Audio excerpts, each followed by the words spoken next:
here's three random titles YouTube titles from eBay resellers when I went to my YouTube app on my phone and started scrolling. I have a mixture of videos that pop up, but I do get a lot of reseller videos, and three of them were this: don't do this. We're all negative. Secret killer to your eBay store, and I made a huge mistake. And these are all eBay resellers. Why? And this morning, they disappeared because it's annoying. It's what social media does.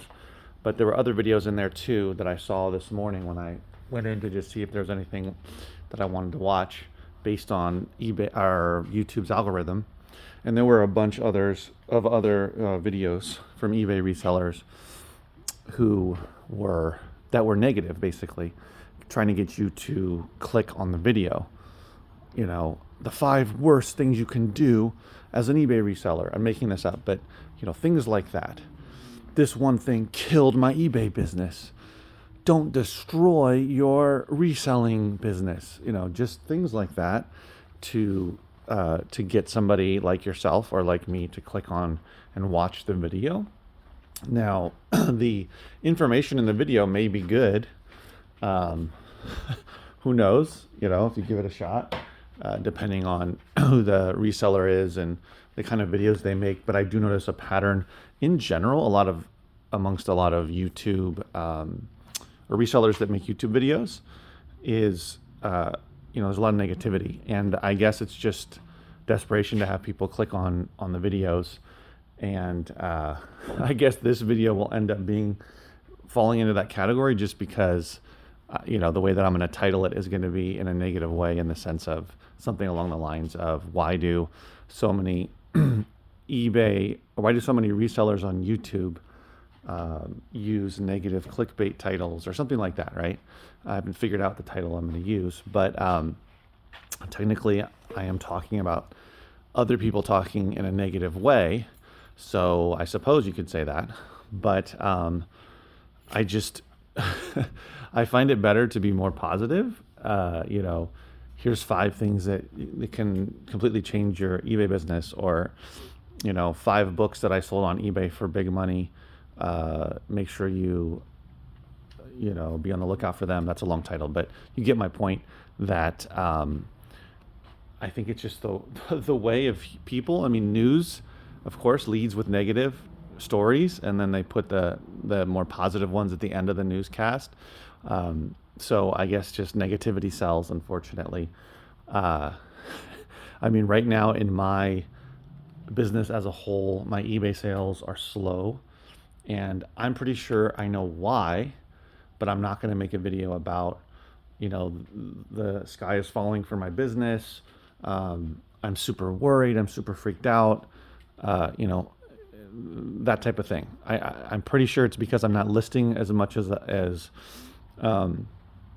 I need to be, as I continue to go through a lot of the back stock that I have in my store here. I listed all those CD lots that I mentioned. As you can see, I have way less CDs stacked up on the floor. I've only got these 2 stacks now, as a side note. But all those CDs that were there and on the table have now been, at least more than half of them have been listed on eBay already. I sold one already, a Sugarland CD lot, which I think I mentioned in a previous video. I'm not sure. And that's it so far. Oh no, that's not true. The classical CD lot I also sold, which if I mentioned already in the video, sorry, I haven't made a video in a few days.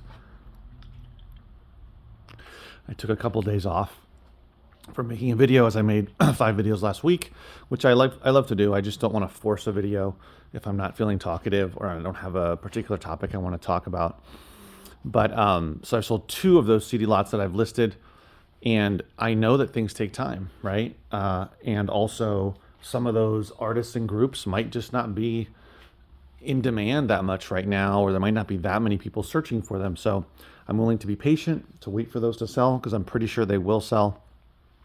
But at the same time, I know that I want to narrow my focus when it comes to putting lots on eBay to the best stuff. So as an example, classical music CDs can sell really fast and really well if you have a large quantity of them, and you sell them for pretty cheap. So as an example, I had 161 CDs. If you remember, I had them stacked up over there. And I went through them.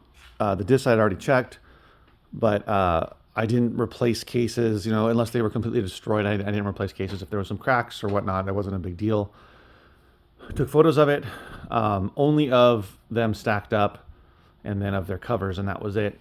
Did not take photos of their discs, which I do in smaller lots. And then listed it for, remember, there's 161 classical music CDs in the lot, and I listed it for $89.99 plus shipping, and it sold in less than 24 hours.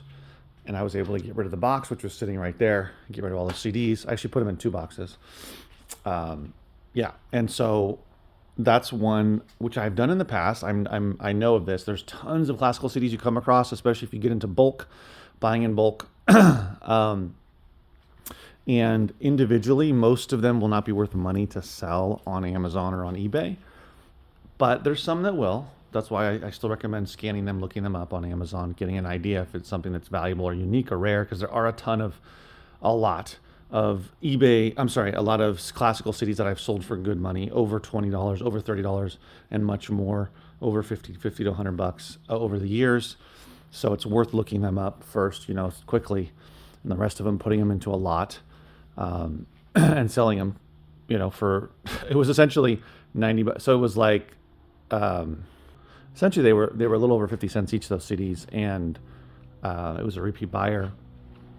So it's a good way to move bulk if you're getting into bulk media. If you're not, don't worry about it.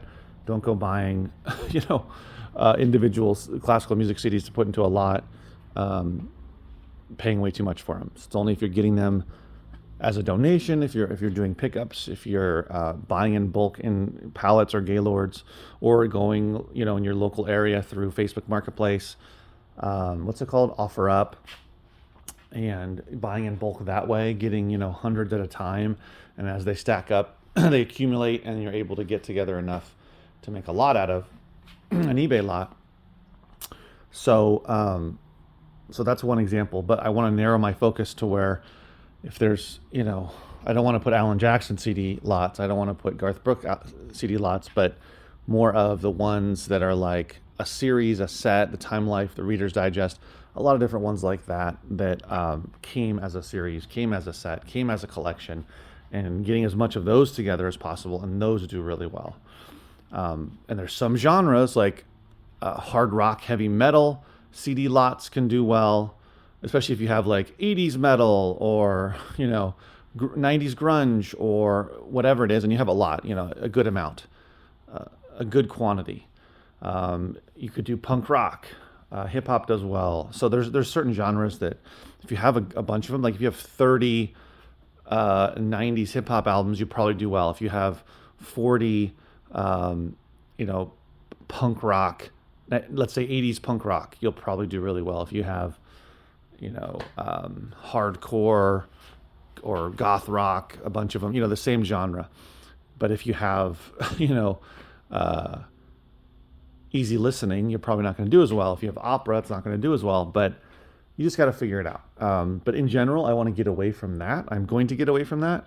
So when I do get back into buying mixed media, gaylords, pallets, I'll be focusing on the individually higher priced items to put online, and the rest of it will essentially, unless it's making sense, like I said, it comes from a set, comes from a collection. Most of that stuff is the CDs are going to get pulled. I mean, some of them will end up in my store, but I'm saying the rest of them I'm not going to be keeping, 20 piles of different. Oh, this is Madonna. I've got 4 here, and then I've got 3 Enyas, and then I've got 2 Mariah Careys. Let's wait and see if I get more. I don't want to do that anymore. I think that would only make sense if you were like running a big operation. Like let's say you had 2 or 3 times this much space that I have. This is 800 square feet. Let's say you had 2,000 square feet, and you just had pallets coming in, and you had let's say 2 or 3 workers, and they're going through it, and they're scanning, and then everything else is kind of being sorted. And someone's over there sorting, in that way, saying now we're going to create eBay lots out of these to make more money. if you're doing something like that, and that might not even make sense either, you really have to have a streamlined system for that to make sense. But maybe that would make sense, for a larger operation.